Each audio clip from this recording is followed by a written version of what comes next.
Hi, everybody. This is Ken with Walking with Ken. Today, we're going to be looking at a book John Ortberg wrote a few years ago. If you want to walk on the water, you've got to get out of the boat. If you like this video, go on ahead and hit that like button. I'd appreciate it. If you'd like to see more videos, subscribe to it. I'd also like to hear your comments. Feel free to leave them. I'll try to get back to you. If you have ideas for future videos, feel free to leave me a message. Let's go on ahead and talk about if you want to walk on the water, you've got to get out of the boat. Peter, one of the 12 disciples, is remembered as a hot-headed individual.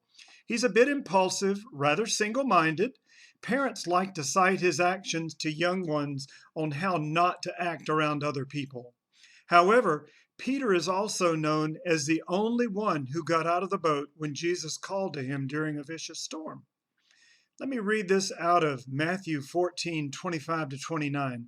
Shortly before dawn, Jesus went out to them walking on the water. When the disciples saw him walking on the lake, they were terrified. "It's a ghost!" they cried. Jesus immediately said to them, "Take courage, it is I. Don't be afraid."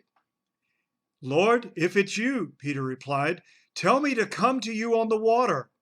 "All right, come on," said Jesus. Peter got down out of the boat, walked on the water, and came toward Jesus. Now, we read this episode in the life of Jesus, Peter, and the rest of the disciples and think how wonderful it must have been. A little background perhaps will place this story in perspective. John the Baptist, Jesus' cousin, had just been beheaded. Jesus had also fed thousands of people just recently, and he spent the night praying. He was tired. The disciples were in a boat with a dangerous storm raging, and now Jesus walked out on the stormy lake to meet the disciples in the boat. Did you get this? Jesus was walking on the lake water. Let me say it again. Jesus was walking on the water, a raging, stormy, high wavy, dark night type of water walking. I don't think there were stones or boulders for him to jump from. He was walking on the water. Now, Peter saw Jesus just as the other disciples saw him. While Andrew, Matthew, and John and the other boys were wailing tearfully, Peter was staring straight at Jesus. His eyes were focused on Jesus. Now, this is important.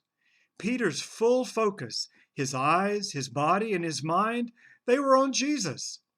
Out in the storm, with the wild waves, the wind, Jesus was the object of Peter's focus, and then Jesus spoke to Peter. The storm raged. Peter watched, and Jesus spoke. "Come." That was it. "Come to me." Peter wasted no time in climbing down out of the boat. As he moved from safety to stormy water, his eyes remained on Jesus. Peter didn't study the situation or think through the possibilities. He merely moved and left the boat.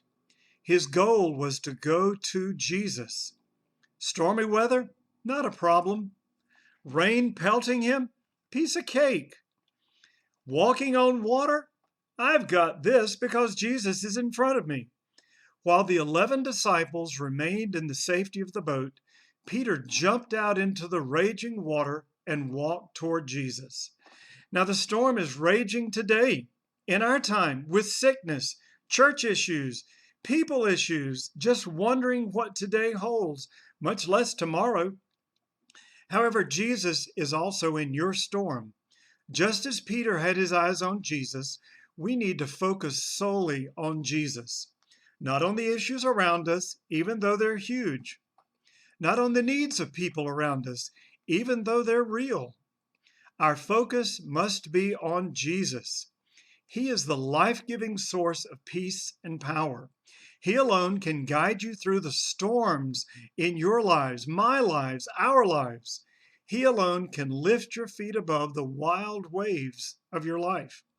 Are your eyes on Jesus? Are you trusting in him? Jesus won't leave you. He's with you into your storm. So, how do you discern if Jesus is calling you? Look to him. Watch him. Keep your eyes on Jesus. He loves you, and He's never going to leave you alone.